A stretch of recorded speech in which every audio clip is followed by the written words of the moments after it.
The massive crystal dome of the Galactic Council stretched high above, its transparent walls revealing the swirling nebula beyond. Inside, representatives from 100 worlds sat in hovering seats, arranged in perfect circles. The air buzzed, with translation devices working overtime as dozens of alien languages filled the chamber. Ambassador Hyejin walked steadily toward the central podium, her black diplomatic uniform a stark contrast to the colorful robes and biosuits worn by the alien delegates. Behind her, Commander Minho carried a datapad containing Earth's military specifications, his face carefully neutral, despite the snickering that had started the moment they entered. "Honored Council members," Hyejin began, her voice carrying clearly through the vast space. "Earth formally requests inclusion in the Galactic Defense Alliance. We offer our military capabilities in service of peace and mutual protection." A ripple of barely contained laughter swept through the assembly. The Vortan representative, a tall being with 4 arms and skin like polished metal, leaned forward in his floating chair. "Military capabilities?" His voice carried the mechanical rasp of his species. What could a species that still burns chemical fuel possibly offer? The crystalline delegate from the Nexari collective chimed like wind through glass. "Their largest vessel measures only 2 kilometers. Our mining barges are larger." More laughter echoed from the upper tiers, where smaller species observed the proceedings.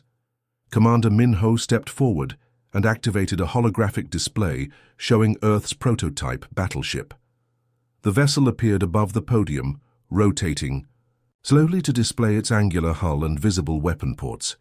"The UES Prometheus represents our latest technological achievements," he said calmly. A chorus of amused chittering came from the insectoid Krelthi section. One of their generals, his chitinous shell gleaming under the dome lights, spoke through rapid clicks. "Kinetic projectile weapons? Missile systems? Do they expect to fight with rocks and fire?" The Council's supreme military advisor, General Crixmoth of the feared Hadeshi Empire, rose from his seat. His reptilian frame towered over most other species, and his voice carried the authority of someone who had conquered star systems. "Esteemed colleagues, let us not be cruel. These humans have achieved faster-than-light travel, which is commendable for such a young species." He gestured toward the hologram with one clawed hand.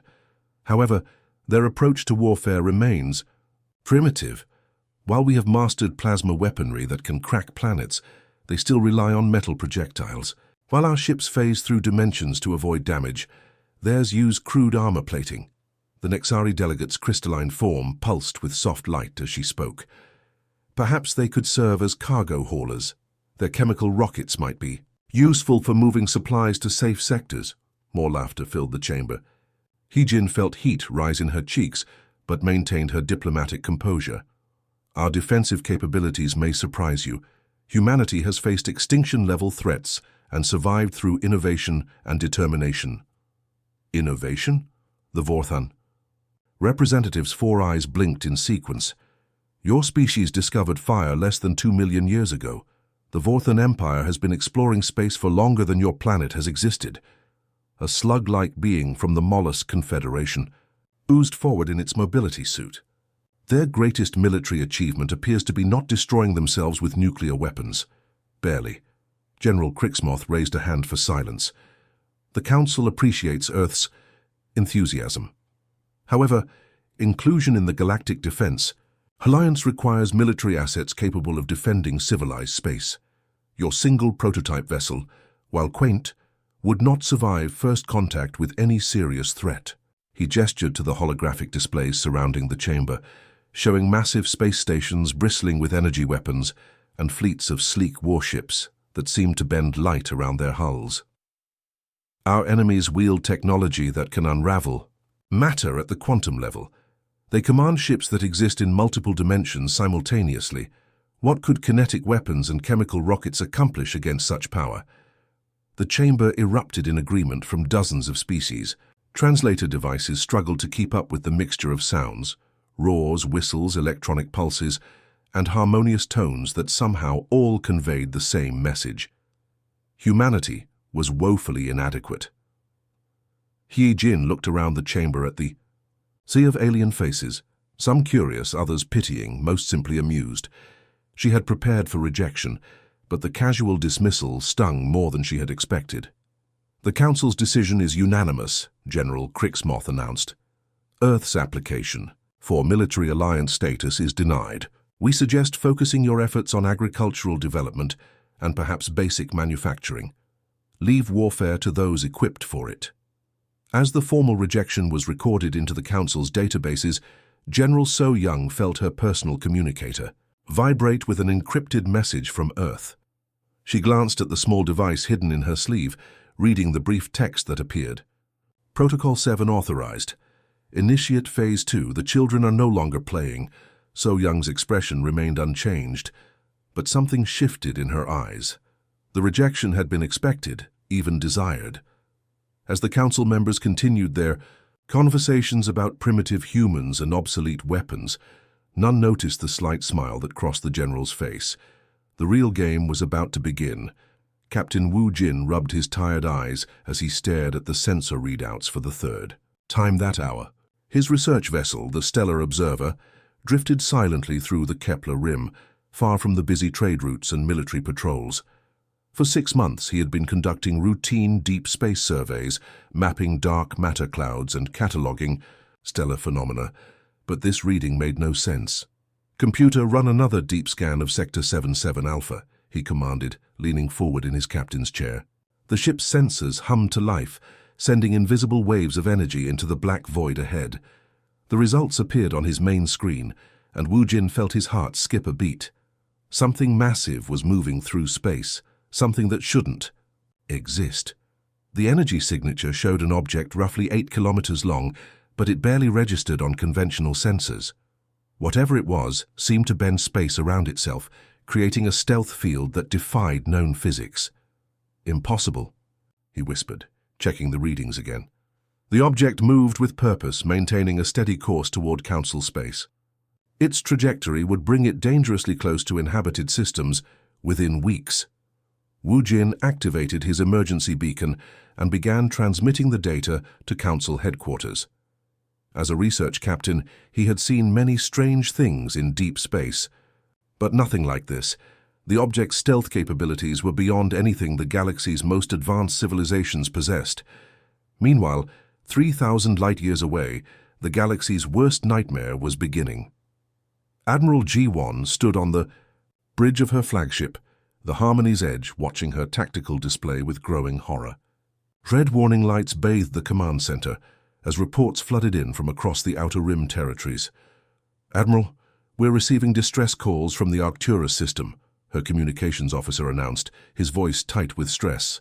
"The entire Third Defense Fleet has gone silent." Ji-won's stomach dropped. The Third Fleet consisted of 50 advanced warships, each capable of reducing a planet to ash. They couldn't just disappear. "Sir, we're getting visual confirmation from automated probes," the tactical officer reported. "Uploading to main screen now." The bridge fell silent as the image appeared. Where the beautiful gas giant of Arcturus Prime had orbited its star for billions of years, now only debris remained. Not destroyed, simply gone, as if reality itself had been edited to remove it. "What kind of weapon does this?" Ji-won asked, but nobody answered because nobody knew. The enemy had announced themselves without warning. The hegemony of Skarthul, a name that existed only in classified intelligence files, had emerged from the galactic void, with technology that made nightmares seem pleasant.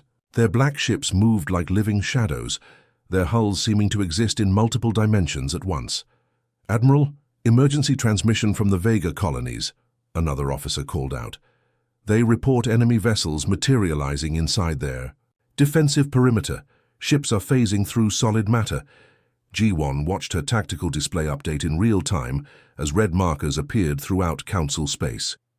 The enemy wasn't conquering systems, they were erasing them. Their weapons didn't destroy matter so much as convince reality that the matter had never existed in the first place. "All available fleets converge on the Centauri system," she ordered. "We make our stand there." The battle that followed would be remembered as the darkest day in galactic history. Ji-won's combined fleet of 300 vessels met the hegemony, forces above the twin suns of Centauri. The enemy fleet numbered only 30 ships, but size meant nothing when reality itself was their weapon. The hegemony vessels moved like ghosts, their hulls rippling between dimensions. When Council ships fired their plasma cannons and quantum torpedoes, the energy simply passed through empty space. The enemy had learned to step sideways through reality, existing in the spaces between atoms. "Target the lead vessel with everything we have," G1 commanded, watching as her flagship's main guns charged to full power. The massive energy beam struck the hegemony ship directly and did nothing. The vessel absorbed the energy like a sponge, its hull glowing brighter as it fed on the attack. Then it fired back. The weapon that emerged from the enemy ship looked like a tear in space itself, a wound in reality that spread outward like black lightning. When it touched G1's escort vessels, they didn't explode or burn. They simply ceased to be, as if the universe forgot they had ever existed. "All ships, retreat," G1 ordered, but it was too late. The hegemony forces had surrounded her. "Fleet," their reality-warping weapons tearing holes in space-time itself. 200 kilometers away, Dr. Yonsu monitored the battle from a refugee station orbiting Centauri's outer moon. Her research laboratory had been converted into a command center, filled with scientists desperately trying to understand the enemy's impossible technology. "The energy readings don't make sense," she reported to the Council's emergency session via quantum link. "Their weapons operate on principles we've never seen. They're not just destroying matter, they're editing the fundamental structure of reality." On her screens, she watched as another Council vessel vanished from existence. The crew, the ship, even the records of its construction, all erased as if they had never been. "Doctor, what are our options?" General Crixmoth's voice crackled, through the transmission tinged with desperation. "None," Yonsu replied honestly. "Conventional weapons can't touch them. They exist partially outside our dimension. It's like trying to fight shadows with sunlight." As she spoke, her long-range sensors detected something new, far beyond the battle, moving steadily through the void. The massive stealth signature that Captain Wu Jin had discovered continued its approach. Whatever it was, it would arrive at the war zone within days. The galaxy burned around them, and hope seemed as distant as the farthest stars. The space around Kepler 442 crackled with tension, as two massive fleets faced each other in the void. The Scarthul hegemony had positioned their black warships in perfect formation around the Council's most important shipyard world, their reality-warping weapons charging for the final strike that would end galactic civilization as they knew. Did Admiral G1 floated in her damaged command pod, her flagship barely holding together after the devastating battles of the past weeks. Around her, the remnants of the Council's once mighty fleet hung in space like broken toys, their hulls scarred and their weapons depleted. "Sir, the enemy is beginning their final approach," her tactical officer reported, his voice hollow with defeat. "Estimated time to planetary bombardment, 15 minutes. G1 closed her eyes. They had tried everything: quantum missiles, dimensional bombs, even desperate ramming attacks. Nothing could touch the hegemony ships that existed between realities. The galaxy's greatest military minds had failed, and billions of lives would pay the price. Then space itself seemed to shiver. Lieutenant Daun, monitoring the Council communication systems from a nearby escort vessel, suddenly straightened in her chair. "Admiral, I'm detecting a massive spatial distortion at the edge of the system. Something's coming out of stealth." The distortion grew larger, reality bending and twisting like heated metal. Then, with no sound but the whisper of displaced atoms, something impossible materialized from the darkness. The battleship that appeared defied every law of starship construction the galaxy knew. 8 kilometers from bow to stern, it dwarfed even the largest hegemony vessels. Its hull was a patchwork of scars and repairs, as if it had fought through 1,000 battles across the depths of space. Strange geometric patterns covered its surface, not decoration, but weapon systems that hurt to look at directly. "By the void," whispered Captain Wu Jin from his research vessel, his sensors going wild as they tried to process what they were seeing. "What is that thing?" The massive ship hung in space like a sleeping giant awakening from a long dream. Its hull bore markings that made Admiral G1's heart skip, the angular script of Earth's writing system, and a designation that shouldn't exist, UES Prometheus. On the bridge of the impossible vessel, Captain In-Soo stood before a command interface that pulsed with alien technology. His crew moved with practiced efficiency around stations that combined human engineering with something far more advanced. The ship's interior was a maze of corridors lined with weapons that had no names in any galactic language. Communications. "Open a channel to all vessels in the system," In-Soo ordered, his voice calm despite the magnitude of the moment. Lieutenant Da-Un's console lit up as the transmission reached every ship within a light hour. The voice that emerged was human, speaking in accented but clear galactic standard. "This is Captain In-Soo of the Earth battleship Prometheus. To the Galactic Council fleet, stand down and prepare to witness the future of warfare. To the Scarthul hegemony, you have 30 seconds to withdraw from this system." The communication channels erupted with confused chatter. The Council forces couldn't believe what they were seeing. Humanity, the species they had dismissed as primitive, commanding a vessel that made their greatest dreadnoughts look like children's toys. Admiral Vexthor of the Scarthul hegemony was the first to respond. His voice carried the digital distortion of a being that existed partially outside normal space-time. "Pathetic humans, your primitive vessel impresses no one. We have already destroyed your betters. Surrender your antique ship, and we will grant you a quick dissolution." Captain In-Soo smiled, though no one could see his expression. "Engineering? Are the Void Rippers online?" "Affirmative, Captain," Engineering Officer Junwoo replied from his station deep within the ship's heart. "All 7 arrays are charged and ready. Target their flagship. Single shot, minimum power." The Prometheus began to change. Sections of its hull slid apart like mechanical flowers blooming, revealing weapon systems that seemed to fold space around themselves. Energy patterns that had never existed in nature began building along the ship's spine, creating geometric shapes that hurt to perceive directly. "What are they doing?" Dr. Yeon-Soo whispered from her refugee station, her instruments detecting energy readings that broke her equipment's ability to measure. The Scarthul Admiral's mockery died in his throat as his sensors registered what was happening.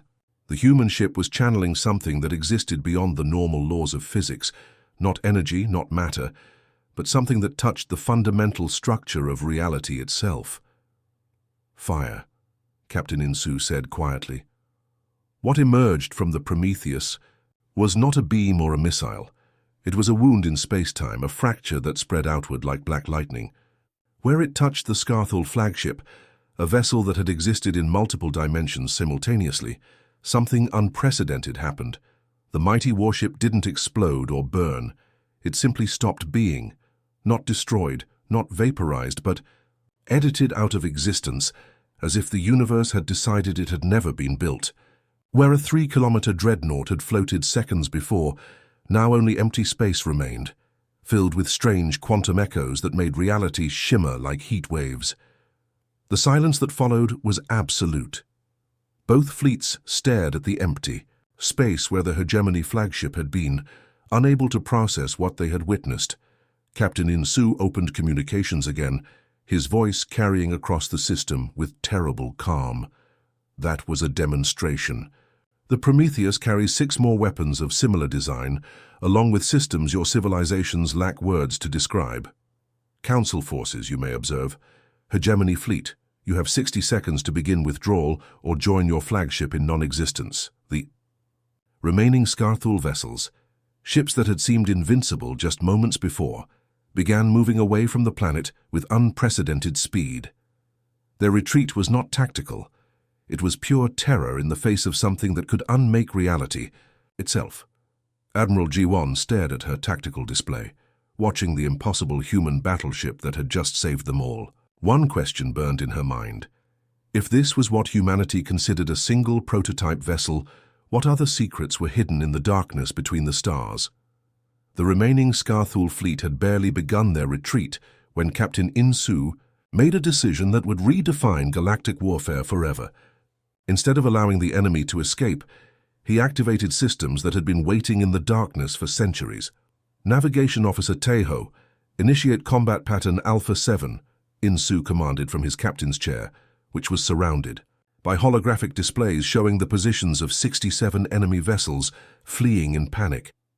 Tejo's fingers danced across controls that seemed to bend reality around them. "Engaging dimensional fold drives, Captain. Prepare for impossible movement." The Prometheus suddenly wasn't where it had been. The massive battleship folded space around itself, appearing simultaneously in 3 different locations around the fleeing hegemony fleet. Each position should have been impossible. The ship seemed to exist in multiple places at once, its hull flickering between dimensions like a ghost made of steel and fire. Admiral Jiwon watched from her damaged council vessel, her tactical displays struggling to track the human ship's movements.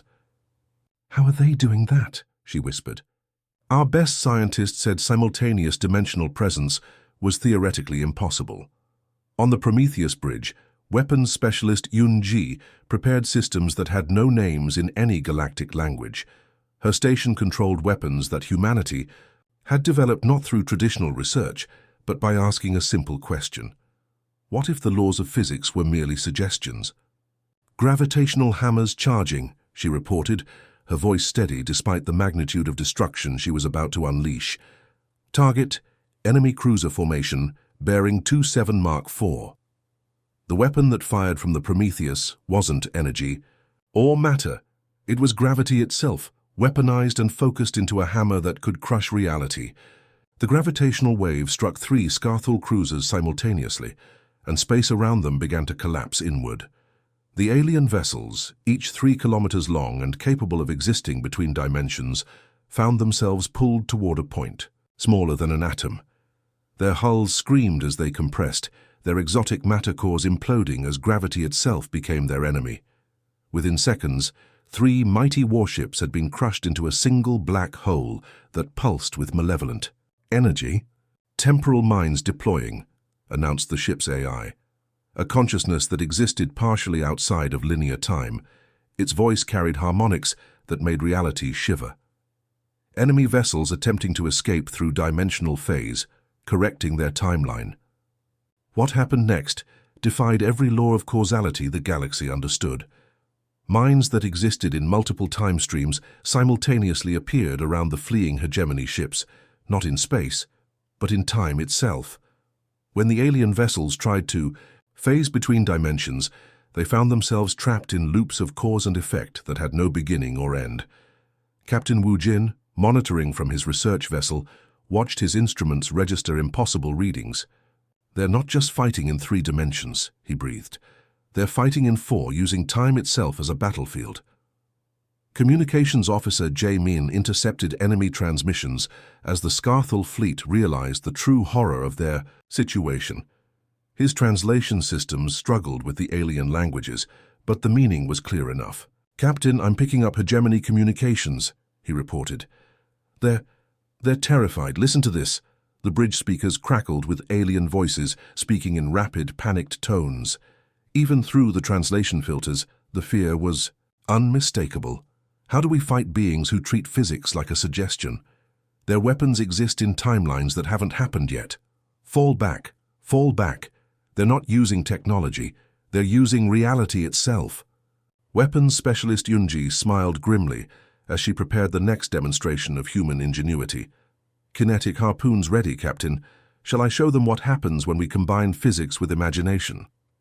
"Fire at will," Insu replied. The weapons that launched from the Prometheus were simple in concept. Metal spears accelerated to impossible speeds. But these harpoons traveled through folded space, dragging their targets across vast distances in microseconds. A Scarthul destroyer found itself harpooned and pulled through a dimensional fold, emerging inside a star 3 systems away. The alien crew had barely enough time to scream before their ship was vaporized by nuclear fire. Science officer Hyun Woo monitored the battle from his station, which was connected to sensors that could peer through the barriers between dimensions. What he discovered made his blood run cold, not from fear but from the implications of what he was seeing. "Captain, I'm detecting quantum resonance patterns throughout the void," he reported, his voice tight with controlled excitement. "The enemy isn't just fighting us, they're fighting an entire fleet that exists in folded space." His sensors had pierced the veil between realities and seen the truth that would reshape galactic politics forever. Hidden in the spaces between galaxies, where normal matter couldn't exist, an entire human armada waited in perfect formation. Thousands of vessels, each as impossible as the Prometheus, each armed with weapons that treated the laws of physics as rough guidelines rather than absolute rules. "Sir, the quantum signatures indicate these ships have been there for decades," Hyunwoo continued. "Humanity has been preparing for this war since before they were rejected by the Council. The fleeing Scarthul forces, once the terror of the galaxy, found themselves hunted by a single vessel that moved like a predator through dimensions they couldn't perceive. Their reality-warping weapons, which had easily destroyed Council fleets, were useless against an enemy that had learned to weaponize reality itself.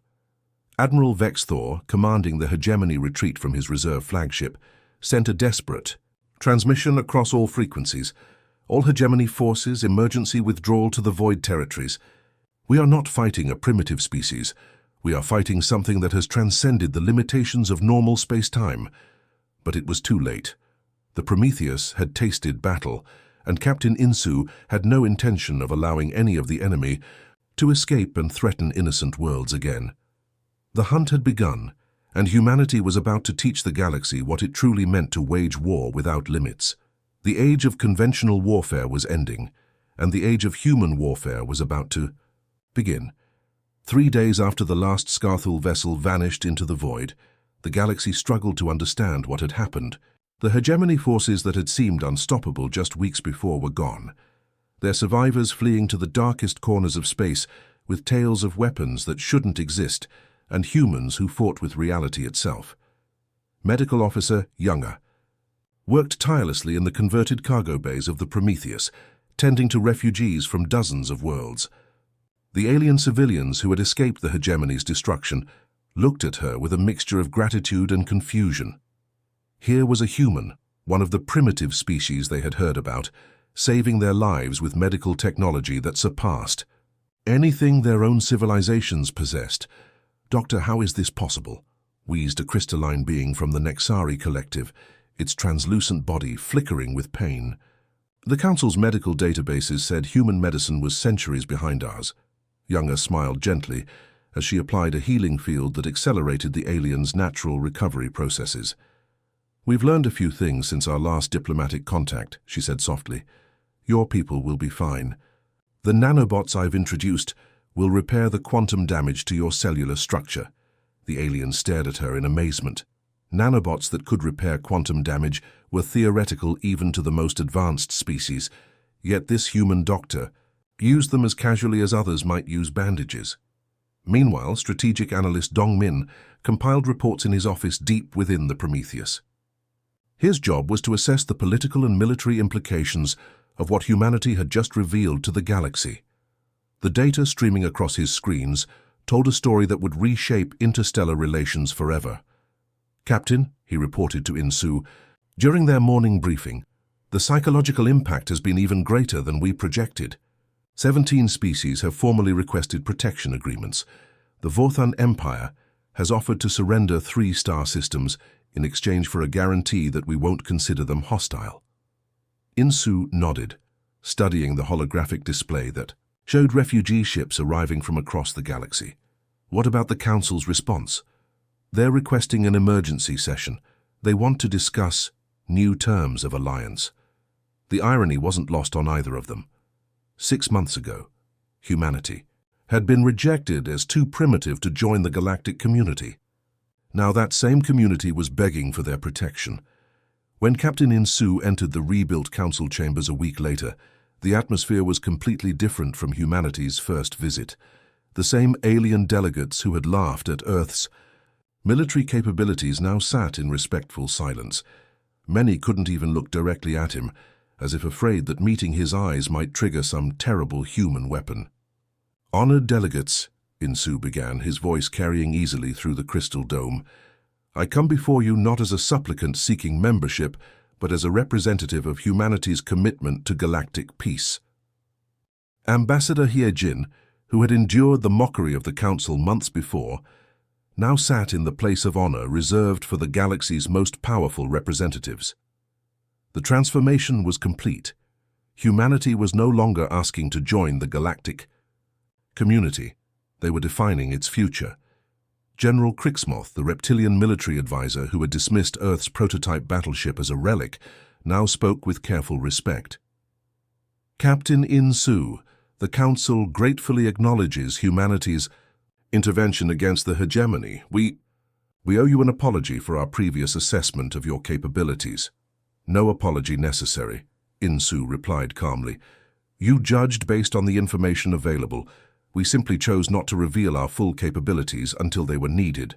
Security. Chief Boram coordinated the most significant military transition in galactic history from her command center aboard the Prometheus. Across known space, the hidden human fleet was finally revealing itself. Ships that had waited in the void between galaxies for decades began emerging into normal space, taking positions around key star systems and trade routes. The vessels that appeared defied every expectation. Some were larger than space stations, their hulls covered in weapons that bent light around them. Others were sleek and predatory, designed for hunting enemies across multiple dimensions. All bore the same angular markings that identified them as products of human engineering, if engineering was the right word for technology that treated physics as merely a starting point. Sir, the transition is proceeding smoothly, Boram reported. Local populations are cooperative. Most systems are actually requesting permanent human protection. Intelligence Officer Sung Min monitored communications across the galaxy from his position aboard a cloaked surveillance vessel. The conversations he intercepted painted a picture of a galaxy struggling to adapt to its new reality. The humans aren't conquering us, transmitted a Vorthan commander to his superiors. They're protecting us. But from what? What else is out there that required them to build weapons like these? Another intercepted message came from a Council research station. Initial analysis of human technology suggests they've been preparing for something bigger than the hegemony. These aren't weapons designed to fight conventional enemies. They're designed to fight things that exist outside normal reality. The truth that emerged over the following months was both reassuring and terrifying. Humanity hadn't built their impossible fleet to conquer the galaxy. They had built it to protect the galaxy from threats that other species couldn't even imagine. The Scarthul hegemony had been just the beginning, a test of systems designed to face horrors from the spaces between realities. Dr. Yeon Su, now serving as the Council's liaison with human scientists, struggled to understand the implications of what she had learned. They've been monitoring extra-dimensional incursions for centuries, she reported to her superiors. The hegemony was just one of dozens of potential threats. Humanity has been preparing for a war that the rest of us didn't even know was coming. The galaxy that had once laughed at human primitiveness now watched the skies with new eyes. The Four, graceful human battleships that patrolled their systems, were both shield and reminder. They were protected, but they were also no longer the dominant power in their own galaxy. As Captain In-Su stood on the observation deck of the Prometheus, watching refugee ships find new homes under human protection, he reflected on the journey that had brought them here. Humanity had been rejected by the galaxy once. They had chosen to become its guardians anyway. The stars stretched endlessly before them, filled with new challenges and ancient threats. But for the first time in galactic history, there was a species willing and able to face whatever emerged. From the darkness between worlds, the age of human guardianship had begun. The end,